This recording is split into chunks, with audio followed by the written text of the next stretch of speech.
بسم الله الرحمن الرحيم. الحمد لله والصلاة والسلام على رسول الله وعلى آله وأصحابه ومن والاه ومن تبع سنته إلى يوم الدين أجمعين وبعد. تیر درس دمو تاسو د څه په اړه کې وو؟ د استعمار په اړه کې وو. د استعمار تعریف مو واخیستو، بیا د استعمار تاریخچه واخیستله، د استعمار طریقه او کیفیت چې څنګه اسلامي ملکونه استعمار کړل داسې وکنه، او بیا د استعمار د بقا وسایل چې هغوی د کومو وسایلو له لارې نه په ختیځ کې یا د مسلمانانو په هیوادونو کې د خپلې بقا د تضمین هڅه کوله. په هغې کې کوم وسایل وو؟ نظام او قانون وو، بل څه شی وو؟ تعلیم وو، بل روحانیت، یعنی اسلامي روحانیت یا مذهبي خلک د خپل ترڅنګ درول او خپل استعمار ته د هغوی د فتواو او د هغوی د تایید په زور شرعیت یا رواوالی ورکول. د روحانیو په جمله کې هغوی د ځان سره مفتیان هم درولي وو، هغوی د ځان سره ملایان هم درولي وو، د ځان سره پیران هم درولي وو، د ځان سره خانقاهونه هم درولي وو، او د ځان سره مذهبي مشران، سیاسي دینی مشران دی هم د ځان سره پخوا هم درولي وو په مختلفو هیوادونو کې، او اوس هم په افغانستان کې د ځان سره درولي دي، تر څو د هغوی د فتواو او د تأیید په برکت خپل وجود ته او خپل کارونو ته رواوالی وروبخي چې دا موږ هر څه کوو دا روا دي، او د موږ سره دیني مشران ملګري دي په دې کې، او د دیني مشرانو په خوله هغوی بېسواده ملت ته مختلف قسم قناعتونه او دوکې ورکول. د نن درس مو تاسې د یوې بلې پدیدې په هکله ده چې هغه تر استعماره کمه نه ده، بلکې د استعمار استازه بلله کېږي.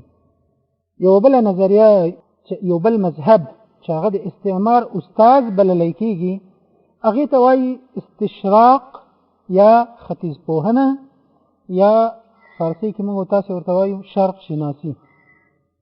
مخکې تر دې چې د دغه استشراق یا شرق شناسي یا د ختیځ پوهنې په تعریف باندې خبره وکړو، راځي چې یوازې شرق او غرب بیا وپېژنو چې شرق دوی چا ته وایي او غرب چا ته وایي، او د استشراق نه د دوی مراد او هدف څه شی دی. که د نقشې په مخ یوازې دا شیان وګورو نو بیا د تعریف په پوهېدلو باندې راته کار اسانه کېږي. دغه هیوادونه تاسې وینئ د مدیترانې د سمندر نه شاته اروپا ده، او دغه اروپا د دغه افریقایي هیوادونو په نسبت او د جزیره عرب په نسبت او د ترکیې په نسبت او د نورو شرقي هیوادونو چې په هغې کې ایران دی، افغانستان دی، پاکستان دی، هندوستان دی، او دې خواته نور مالیزیا ده، اندونیسیا ده، یا نور هغه ملکونه چې اسلامي اقلیت ورکې ډېر دي، د دوی په نسبت دا په غرب کې پرته ده. همداسې ده که نه؟ دې خواته شرق دی که نه؟ نو غرب به کومې خواته شي؟ دې خواته به غرب شي. د دغه سمندر نه، د دغه مدیترانې د سمندر نه را دې خواته خلکو ته، مخ په شرق خلکو ته د شرق وایي. د مدیترانې سمندر فاصل ګڼي، حد فاصل، تر دې ور اخواته غرب بولي، او تر دې راښکته دې ته شرق وایي.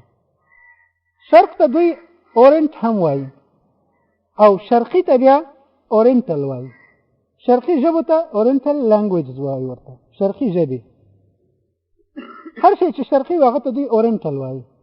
او شرق شناسۍ ته یا استشراق ته دوی اورنټالیزم وایي، شرق پیژندنه، ختیځ پیژندنه.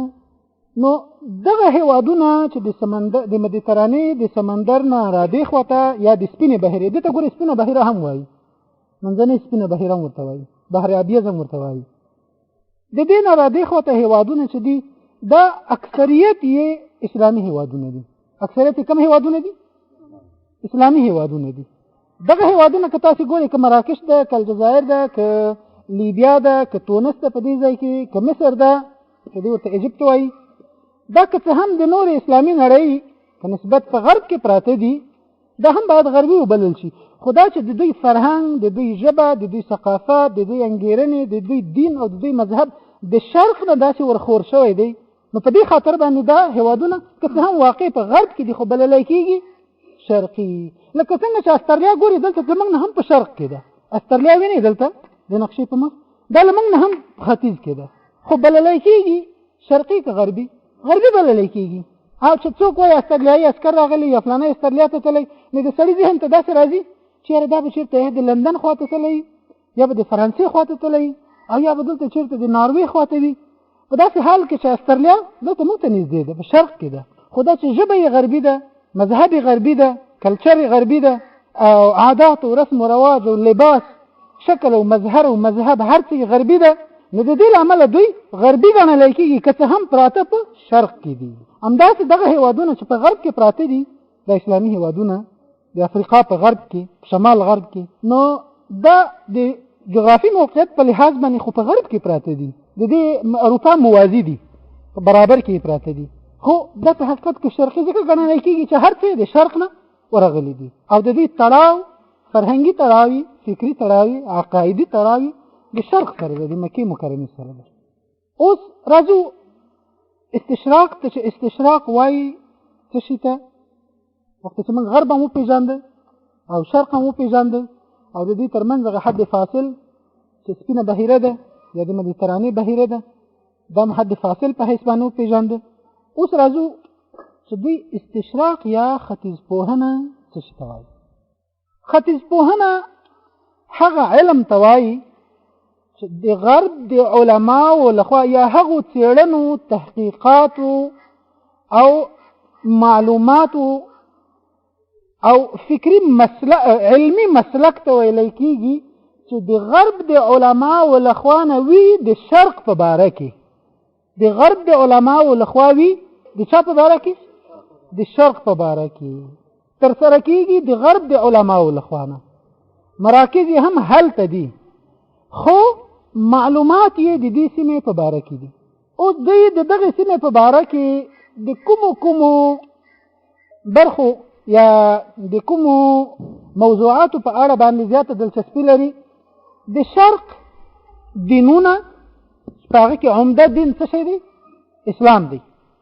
د شرق د دینونو په باره کې معلومات حاصلول، د شرق د ژبو په باره کې معلومات حاصلول، د شرق د ادبیاتو په باره کې معلومات حاصلول، یا په بل عبارت د شرق دینونه زده کول، د شرق ژبې زده کول، د شرق ادبیات زده کول، د شرق رسم و رواج او عادت زده کول، د شرق فکری او معنوي پانګه هستی دا زده کول، لاسته راوړل. او هغه ډله علما د دوی چې دغه کارونه کوي هغوی ته مستشرقین یا ختیځپوهان ویلی کېږي. مستشرقین یا ختیځپوهان په انګریزي کې ورته اورینټلسټ وایي، ختیځپوهان بللی کېږي. تعریف یو ځل بیا درته تکراروم. استشراق یا ختیځپوهنه د هغه علم نوم ده چې د غربیانو لخوا نه د شرق په باره کې ترسره کېږي.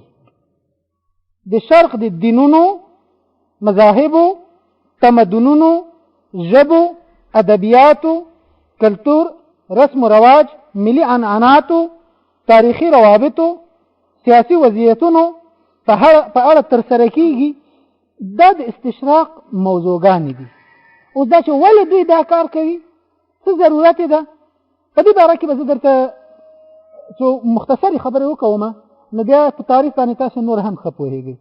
تاسو وینئ چې کله د رسول الله صلی الله علیه وسلم په زمانه کې جزیرة العرب فتح شوه او بیا اسلامي لښکرې داسې مخ په غرب باندې لاړه، مصر یې فتح کړه، لیبیا یې فتح کړه، تونس یې فتح کړه، د جزایر یې فتح کړه، بیا مراکش ته لاړه، د مراکش نه بیا داسې په جبل طارق باندې په دې سمندري تنګي باندې واوښتل، اسپانیا ته لاړه او د فرانسې یوه برخه یې ونیوله. او تر هغې وروسته مسلمانانو اراده درلوده چې داسې په غربي اروپا باندې منځنۍ اروپا ته او بیا شرقي اروپا ته راشي او د شرقي اروپا د لارې نه بیرته ترکیه محاصره کړي. دا نننۍ ترکیه چې